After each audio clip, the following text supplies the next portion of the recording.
siang hari ini. Mudah-mudahan semuanya sehat ya. Baik Anda yang sedang menjalankan ibadah puasa, apalagi yang tidak menjalankan ibadah puasa, ya tentunya semuanya pokoknya harus sehat ya.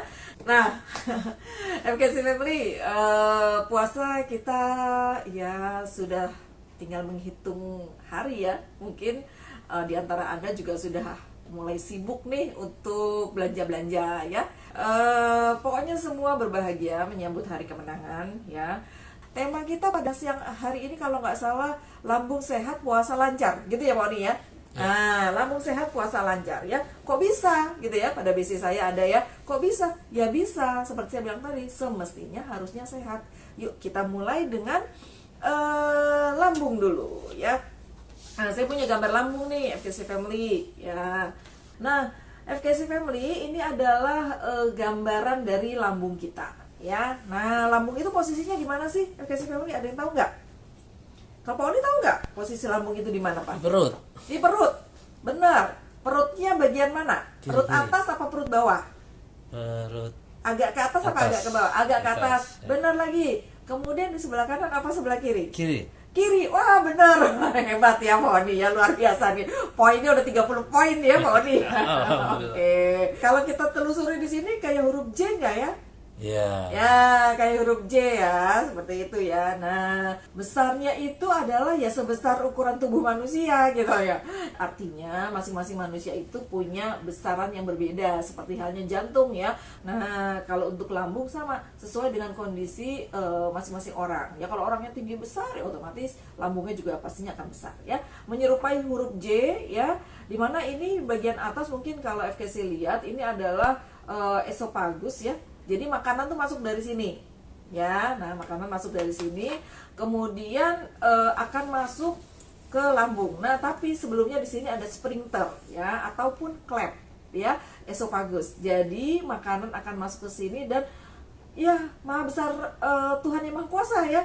Makanan itu pada saat mau masuk ke lambung, klepnya di sini akan kebuka, sphincternya akan kebuka, ya. Nah kalau misalnya Anda sering tersedak gitu ya, atau mungkin yang punya masalah dengan GERD, di mana makanan itu belum masuk ke lambung kemudian udah keluar lagi atau naik lagi ke kerongkongan atau ke esophagus, nah itu karena masalah di sphincternya. Ya, di sini nih, ya, ada dua klep atau ada dua sphincter. Di sini juga ada, ini pylorus yang menghubungkan ke pada usus ya, duodenum ya. Kemudian di sini ada bagiannya rugae sama stomach ya. Stomach ini ada perut kita, kemudian rugae. Nah, ini tuh ada kayak kerut-kerutnya.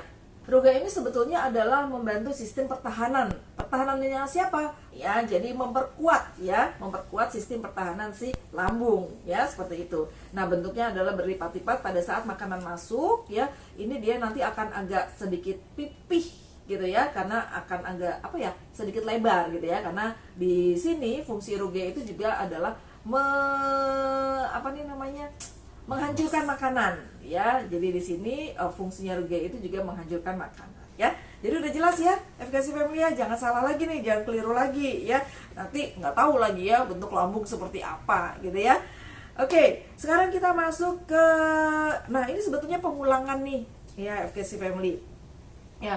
Pada saat kita berpuasa, kondisi tubuh kita tuh seperti apa sih? Ya, pada Zoom beberapa waktu lalu saya pernah ya menyampaikan kondisi tubuh seseorang yang lagi puasa dari minggu ke minggu ya. Kita mulai dari minggu pertama. Gimana sih minggu pertama? Minggu pertama itu biasanya terjadi proses penyesuaian ya, FKC Family ya. Terjadi proses adaptasi. Kita yang biasanya makan pagi, siang, kemudian kalau di sore hari itu kadang-kadang ngemil-ngemil gitu ya. Nah ini tuh harus berhenti ya. Lambung kita dalam kondisi 13-14 jam itu kosong, nggak terisi apa-apa ya. Nah pada saat minggu pertama ini, karena kekosongan lambung kita, bisa terjadi penurunan kadar gula darah dan juga tekanan darah ya. Nah di sini memang krusial sekali ya, terutama untuk Anda yang punya masalah dengan diabetes. Kalau gula darah itu menurun dengan sangat drastis ya, terjadi hipoglikemi, itu juga nggak bagus ya. Anda bisa gemeteran, bisa kelaparan ya, bisa tulalit ya, artinya nggak bisa berpikir, nggak bisa berkonsentrasi, bahkan bisa sampai pingsan ya. Demikian juga yang punya tekanan darah tinggi ataupun tekanan darah Anda normal, langsung turun blok gitu ya. Nah, ini juga bisa membuat tensi Anda atau tekanan darah Anda drop. Nah, ini juga berbahaya. Bisa kunang-kunang. Akibatnya apa? Perut kepalanya pusing ya, kemudian kepalanya sakit, kepalanya berat ya. Terlebih lagi di jam-jam siang, jam-jam lapar, jam-jam lambung itu kosong ya kan. Mungkin kalau habis sahur ya masih agak-agak lumayan ya, tetapi begitu menjelang jam-jam 11, jam 12 ya sampai jam 2, oh itu godaannya luar biasa ya, rasa laparnya begitu hebat ya. Makanya biasanya sakit kepala itu mendera amat sangat di jam-jam tersebut ya. Nah, itu terjadi di minggu pertama. Oke, minggu kedua tubuh mulai bisa beradaptasi ya. Sel-sel kita bertambah lebih sehat deh ya. Karena apa? Karena proses pencernaan kita itu sudah mulai beradaptasi dengan adanya pengosongan lambung, sehingga di situ tidak terjadi kerja berat. Lambung tidak terlalu bekerja untuk mencerna atau meremas-remas makanan ya. Ingat ya, fungsi lambung itu sebenarnya adalah untuk menyimpan makanan sementara ya. Jadi di dalam lambung itu makanannya kira-kira hanya sekitar 2-3 jam saja. Ya, setelah lambung mencerna atau menghancur-hancurkan makanan yang kita makan, baru kemudian dari lambung itu dialirkan ke usus ya. Nah, di sini karena tidak ada makanan, berarti lambung itu juga sedikit rileks ya. Nah, kalau sedikit rileks, fokusnya lambung itu nggak memecah makanan, nggak menghancurkan makanan nih FKC Family, tetapi dia lebih kepada lebih mengistirahatkan tubuh ya. Nah, karena tubuh beristirahat, otomatis sel-sel tubuh kita itu juga bisa lebih sehat lagi ya. Di situ lambung nggak begitu bekerja. Nah, ini udah mulai nih prosesnya. Jadi yang tadi mulai tadi ada pusing-pusing, sakit kepala, berasa kayaknya lapar banget ya, tersiksa banget. Nah, di minggu kedua itu sudah lebih aman ya. Nah, di minggu ketiga ini sudah lebih stabil FKC Family. Karena apa? Karena kita sudah bisa beradaptasi. Kita sudah bisa berpikir dengan lebih konsen lagi, kita sudah bisa fokus lagi ya. Intinya proses adaptasi ini benar-benar sudah terjadi di minggu ketiga ya. Nah, di minggu ketiga ini proses detox itu terjadi amat sangat tinggi ya, detoksifikasi ataupun proses pembersihan ya, proses pembersihan dari racun-racun ya. Itu terjadi sangat hebat lah ya, terjadi sangat luar biasa, sangat tinggi sekali. Nah, itu di minggu ketiga ya. Nah, minggu keempat, bagaimana minggu keempat? Ya, makin bagus karena konsentrasi makin meningkat, fokus kita makin meningkat ya. Daya ingat makin meningkat. Yang tadinya di awal-awal puasa itu naruh bolpen di mana gitu ya, saking lapar, kemudian kurang cairan gitu ya, nggak fokus ya, lupa naruh barang ya. Nah, di minggu keempat itu daya ingat kita juga sudah semakin tinggi ya, dan fungsi tubuh itu juga sudah berjalan semakin optimal ya. Tadi kan saya bilang di awal ya, mungkin sudah baca juga di broadcast yang saya buat gitu ya, bahwa sebenarnya orang yang punya sakit lambung, orang yang punya sakit MA, apapun itu gitu ya, sebenarnya harusnya itu tidak kambuh ya pada saat puasa. Karena begini, pada saat kita berpuasa otomatis kan pola makan kita tuh lebih teratur ya kan. Makanya kenapa orang-orang yang punya sakit MA bila ia berpuasa sebenarnya harusnya lebih sehat. Karena kalau kita kan pada saat nggak puasa kan, pokoknya apa sih, suka denger gak FKC Family? Mulutnya kayaknya ngegiling aja gitu ya. Apalagi kalau kerja di balik laptop, dari komputer ya. Kita nggak sadar tuh, cemilan, hayu aja gitu ya. Nah, apalagi kalau udah goreng-gorengan, udah lemak-lemakan, itu luar biasa gitu ya. Sampai-sampai nggak bisa kita tahan gitu ya. Nah, seperti itu. Di Indonesia sendiri ada penelitian, dan ini sudah dipublish ya dalam Akta Medica Indonesiana. Jadi penelitian jurnalnya adalah The Indonesian Journal of Internal Medicine, itu tahun 2016 ya. Panelisnya ada 130 orang, di mana 66 orang ini berpuasa dan 64 orang tidak berpuasa. Otomatis 130 orang ini adalah mereka-mereka yang punya masalah dengan lambung ya. Ternyata dari 66 orang yang puasa ini, orang-orang yang punya sakit lambung dan puasa, ternyata nggak kambuh mahnya ya. Karena apa? Dia teratur makannya. Pagi makan jam berapa? Sebelum subuh ya, selesai di waktu imsak ya. Kemudian makan sorenya jam berapa atau makan malam jam berapa? Otomatis makan sore atau makan malam di jam 6. Kemudian kalau mau makan lagi malamnya habis sholat raweh itu di jam, boleh jam 9 selesainya di tempat Anda terawih itu jam berapa begitu ya. Nah ini polanya teratur nih selama 1 bulan ya. Otomatis sakit mahnya nggak kambuh ya. Karena apa? Karena polanya, ritmenya teratur. Nggak ada namanya cemil-cemilan yang gorengan lah, yang cemilan pedes-pedes lah, yang cemilan apa ya, cilok-cilokan lah gitu ya, apapun itu ya nggak ada gitu ya, karena kita rem semuanya ya. Otomatis lambungnya kan tadi seperti di awal ya, lambung itu bisa dengan rileks, lambung itu bisa fokus mengerjakan yang lain, yaitu menyehatkan sel-sel ya, nggak melulu hanya untuk menghancurkan makanan ya, seperti itu ya. Nah sekarang gimana kok orang yang sakit lambung ternyata bisa kambuh pada saat dia menjalankan puasa? Ini yang saya bilang tadi ya, mungkin ada kekeliruan nih pada Anda ya. Sekarang kita lihat yuk, nih pemicu orang yang punya sakit mah itu bisa kambuh pada saat dia puasa, yang semestinya dari tadi survei yang dilakukan itu sebenarnya tidak terjadi ya, tetapi ternyata bisa terjadi. Yang pertama ini adalah terlalu banyak makan ya, baik pada saat sahur ataupun pada saat Anda buka puasa ya, khususnya di buka puasa ya. Terlalu banyak makan, kenapa nih? Karena pada saat kita puasa kan perut kita kosong ya, perut kita kosong itu gasnya ya, atau asam lambung kita itu sebetulnya di situ sudah naik nih, FKC Family ya. Jadi jangan Anda tambah dengan banyak makanan ataupun minuman yang masuk ke dalam perut Anda, ke dalam lambung Anda, sehingga nanti akan mendesak gas yang sudah ada di dalam perut Anda, di dalam lambung Anda yang sudah banyak itu semakin naik.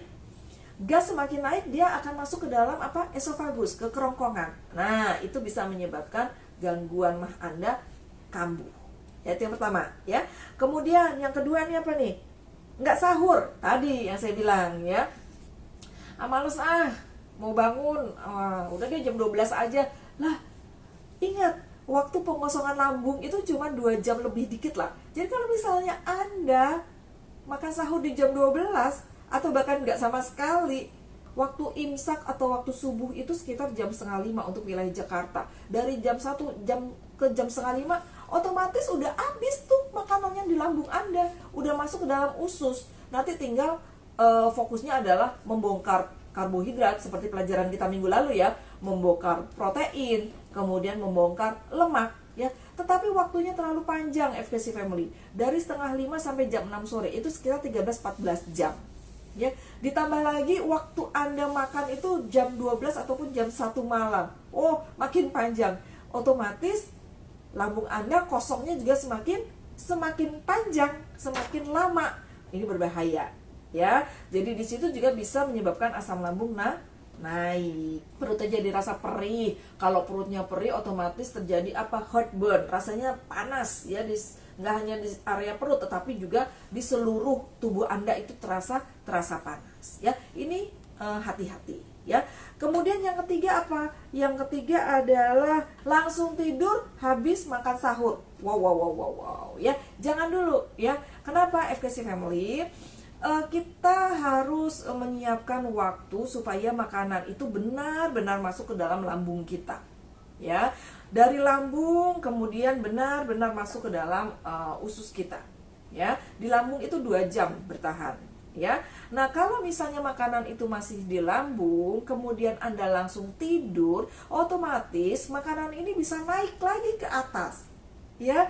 Naik ke atas kemana? Ke kerongkongan, ke esofagus ya. Ini yang menyebabkan apa? Asam lambungnya juga ikut naik ya. Kalau ini sudah naik, asam lambung naik, ya udah pastilah GERD-nya kambuh, mahnya kambuh ya, seperti itu. Yang keempat adalah Anda mengkonsumsi makanan dan minuman yang memicu asam lambung itu naik. Bukanya pakai asinan, bukanya pakai lontong sama bakwan yang sambal kacangnya wah ya. Bukanya pakai seblak ya, levelnya nggak tanggung-tanggung, level 5 yang Anda pilih gitu ya. Wah, itu ya. Atau aduh kayaknya aduh nggak ngopi gitu ya selama puasa, udah deh pokoknya mau hantem lah minum kopi pokoknya. Ya itu ya, kafein itu wah bisa naikin asam lambung tuh ya. Nah ini salah, pada saat Anda memilih makanan atau minuman itu keliru ya. Nah ini hati-hati, ini yang menyebabkan Anda punya masalah dengan mah, Anda puasa kambuh ya. Oke, yang terakhir adalah apa? Merokok. Kalau dokter Tres bilang sih nggak ada bagus-bagusnya lah ya, perokok itu ya. Pokoknya racunnya banyak ya, racunnya banyak sekali. Dan tentu saja kalau Anda ya tadi kan, kenapa sih sebenarnya lambung kita itu bisa sehat ya pada saat kita berpuasa, khususnya untuk orang-orang yang punya sakit mah, karena memang terbatas beberapa hal yang jelek-jelek nih, termasuk salah satunya adalah merokok ya. Jadi udah tahu ya kenapa kok Anda sakit mah puasa terus jadi kambuh, sementara ada orang lain punya sakit mah yang sama dengan Anda, puasa enjoy aja. Nah, so balik lagi, dilihat lagi ya apa yang salah dengan perilaku Anda. Nah, kalau Anda mau sehat ya tentu saja kebalikannya, FKC Family ya. Kalau Anda mau lambungnya sehat pada saat Anda berpuasa, yang pertama apa? Sahur dan buka secukupnya. Pertama air putih dulu ya. Kalau bisa air putihnya jangan yang dingin ya, karena nanti lambungnya kaget ya. Air putihnya air yang biasa aja ya. Kemudian baru Anda bisa konsumsi, mau teh manis boleh ya, teh manis anget ya. Mau es teh manis ya bolehlah. Kalau misalnya Anda memang aduh kayaknya nggak bisa deh kalau nggak es kayaknya tuh udah kering banget ya, silahkan ya, tapi harus dibatasi. Kemudian apa yang bagusnya sih kurmanya berapa? 10 biji banyakan ya, cukup 3 sesuai dengan sunnah Rasul ya. Kemudian mau ada cemilan yang lain monggo boleh ya, tetapi harus dibatasi, jangan wah ya mentang-mentang udah duduk buka gitu ya, wah semua langsung masuk ke dalam perut Anda, wah itu nggak beres, itu nggak benar. Sahurnya juga ya, jangan terlalu banyak banget. Ada orang yang takut lapar nanti pada saat puasa, wih sahurnya banyak begitu ya. Yang ada Anda kekenyangan, Anda tidur, nggak bisa beraktivitas apa-apa ya, dan ini justru mengganggu lambung Anda ya. Kalau Anda yang punya aktivitas di pagi hari ya mendingan Anda melakukan aktivitas Anda. Oke, setuju ya? Oke, yang kedua nih supaya lambungnya sehat, apa tuh? Makannya jangan buru-buru ya, apalagi sambil ngobrol. Wah asik banget ya kalau bukber gitu kan ya, wih di asik sambil ngobrol, cerita sana sini ya, bukber bareng bestie gitu ya. Seperti saya kemarin baru habis bukber ya. Itu juga waduh ngobrol ya. Kenapa FKC Family? Kalau makan buru-buru takutnya tersedak ya, takutnya ini naik nih asam lambungnya. Ingat, lambung kita dalam keadaan kosong, asam lambung banyak di sana. Kalau kita makan buru-buru cuk tahu-tahu kesedak, nah ini asam lambung bisa naik sampai ke kerongkongan ya. Kemudian pada saat kita ngobrol itu banyak gas masuk nih ternyata gitu loh ya kan, anyang itu gasnya masuk nih, udara masuk ya. Akibatnya udara itu memenuhi lambung kita ya, di dalam asam lambungnya udah banyak, ditambah lagi kemasukan gas ya, udara itu kan gas ya. Wah, makin deh lambung Anda tuh makin membesar sebenarnya di situ ya. Ditambah lagi makannya buru-buru, wah naik asam lambungnya. Yang ketiga, jangan mengkonsumsi makanan yang memicu naiknya asam lambung ya. Contohnya adalah makanan-makanan yang berlemak ya. Karena makanan berlemak ini ternyata butuh waktu lebih lama untuk dicerna oleh lambung kita ya. Jadi dia berputar-putar di situ. Kelamaan lambung ini karena memang susah dipecah gitu ya. Karena kan lemak, minyak ini susah dipecah. Nah, ini yang menyebabkan asam lambung kita bisa naik. Kemudian cabai ya, makanan yang pedas-pedas ya. Cabai juga bisa mengiritasi lambung Anda. Apalagi kalau Anda sudah punya sakit mah, lambung Anda kan berarti dindingnya udah tipis ya. Kalau misalnya Anda konsumsi cabai atau makanan-makanan yang pedas, itu makin mengiritasi ya. Kemudian apalagi coklat ya, karena coklat itu akan melemahkan katup dari esofagus ya, sphincternya ya, jadi lemah. Jadi nggak otomatis ceklek seperti itu ya. Karena sebetulnya kita sudah diberikan oleh Allah itu gerakan spontanitas ya, klep itu untuk membuka dan menutup. Pada saat makanan belum masuk, dia menutup. Pada saat makanan mau masuk ke lambung, klep itu dengan otomatis membuka ya. Nah, kalau klepnya udah dol, nah ini masalah ya.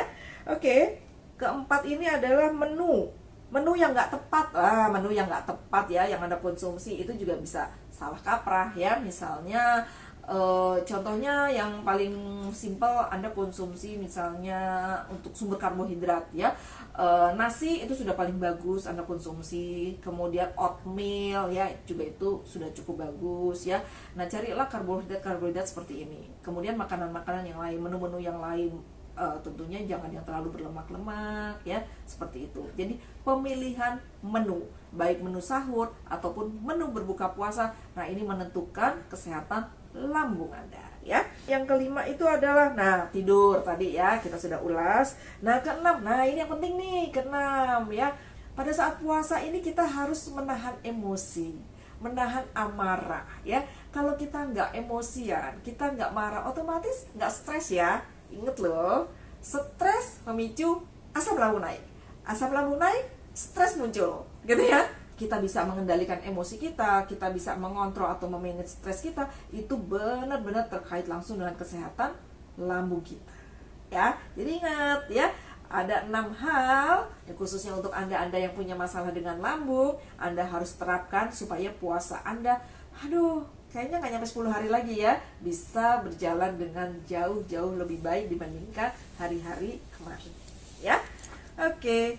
Nah, yang paling penting adalah kita mengkonsumsi suplemen FKC ya, well series kita jangan sampai dilupakan ya.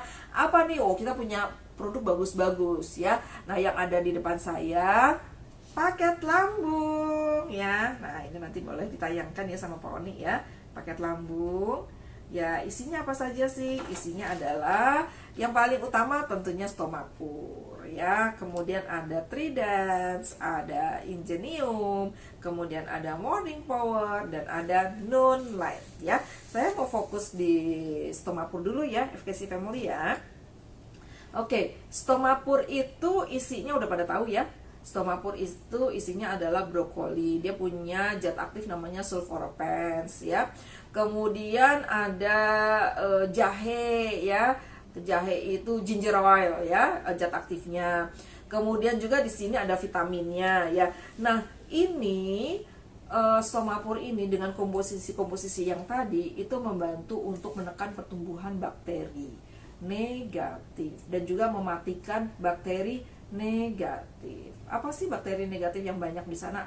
Salah satunya adalah pylori ya, jadi dimatikan ya. Kemudian jahe ini yang dengan kandungan aktifnya gingerol itu juga punya sifat atau punya manfaat sebagai anti-inflamasi, anti peradangan. Kalau Anda punya masalah dengan MA, punya masalah dengan GERD atau ulcus pepticum, itu kan ada luka ya, ada luka pada atau ada iritasi pada dinding-dinding lambung Anda, mukosa lambung Anda, itu bisa dibantu dengan si produk ini karena memang di dalam Stomapur ada jahe tadi yang punya satu manfaat sebagai anti-inflamasi atau anti peradangan. Kemudian yang kedua adalah apa? Ingenium. Ini adalah multivitamin, multimineral. Wow, kita 14 jam puasa, 13-14 jam puasa, nggak ada apapun yang masuk. Makan sahur Anda cuman pakai apa tuh? Biasanya agak-agak males ya. Makan sahur itu paling goreng-gorengan doang gitu ya. Tahu goreng, tempe goreng, kerupuk seperti itu gitu ya. Nah, nggak ada di sana vitaminnya, nggak ada di sana sumber mineralnya ya. Mungkin hanya protein saja kalau ada tahu goreng atau tempe goreng ya. Nah, untuk melengkapi nutrisi Anda, terutama selama berpuasa 14 jam, harus ya, ini hukumnya adalah kudu mesti wajib gitu ya konsumsi. Oke, yang ketiga apa? Yang ketiga adalah Tridance. Wah, ini kan memang antioksidan ya. Jadi kalau Tridance itu antioksidan, itu bisa membantu untuk mengatasi rasa sakit ya, rasa nggak enak lah ya, mengatasi radikal bebas yang membuat sel-sel tubuh kita nggak enak, membuat organ tubuh kita nggak enak ya. Nah, ini konsumsilah Tridance ya. Kemudian yang dua ini yaitu Morning Power dan Non-Light. Morning Power ada apanya sih? Ya, Morning Power juga banyak manfaatnya. Ya, kemudian di dalam Morning Power itu ada spirulina yang notabene seratnya cukup tinggi ya. Coba jujur deh, Anda waktu menjalankan ibadah puasa nih konsumsi makanannya gimana nih? Seratnya cukup nggak? Ya, sayur atau buahnya cukup nggak? ya. Karena Anda kejar paling minuman-minuman, kemudian Anda kejar juga paling goreng-gorengan dan sebagainya, kelupaan sama sayur dan buahnya, ya kan? Kalau sahur mau makan sayur-sayur juga rasanya agak-agak kadang-kadang ada malas juga, ya kan? Nah, Anda andalkan deh Morning Power ya, karena di sini ada spirulinanya. Kemudian adanya ginseng ya, kemudian ada damiana ya, kemudian ada apa? Nah, ada guarananya. Nah, guarana itu seperti biji kopi, dia mengandung kafein. Jadi untuk Anda yang punya sakit mah, kalau mau konsumsi Morning Power, mungkin ada baiknya itu Anda konsumsi dulu mungkin bisa biskuit lah, atau crackers ya, atau apapun ya, mungkin buat ganjel dulu ya. Jadi supaya lambungnya nggak bener-bener kosong ya, Anda konsumsi dulu sedikit, baru kemudian Anda konsumsi Morning Powernya ya. Karena di sini ada guarana seed. Guarana seed ini memiliki kafein justru lebih tinggi dibandingkan kopi ya. Jadi harus hati-hati juga ya. Oke, nah yang ini baru Garcinia Cambogia ya, bromelain ya. Bromelain itu adalah dari batang nanas ya. Garcinia Cambogia ini bagus sekali untuk membersihkan pencernaan kita ya, juga membersihkan lemak ya. Nah, terutama ya karena kondisinya lagi puasa ya, mungkin juga tadi kan kita makannya ngasal, jadi pencernaan kita juga nggak bagus, dibersihkan deh sama si Dawnlight ya. Kemudian di sini ada bromelain yang tadi saya bilang ya, dari batang nanas, mengandung enzim pencernaan, jadi menyehatkan pencernaan kita ya. Anda bisa atur sendiri ya kapan Anda mau konsumsi. Yang jelas 5-5-nya harus Anda konsumsi, baik pada waktu makan sahur ataupun pada saat berbuka. Berbuka bukan artinya buka terus langsung minum ini, enggak ya. Tetap Anda batalkan dulu dengan air putih, dengan kurma, baru kemudian Anda bisa konsumsi. Jadi untuk Anda yang punya sakit mah, ini puasa nih masih sekitaran ini 10 hari terakhir ya. Nah, kalau kemarin-kemarin aduh nggak nyaman Anda berpuasa, nah sekarang kan Anda sudah punya teorinya, Anda sudah tahu ya, silahkan tinggal dipraktekkan ya.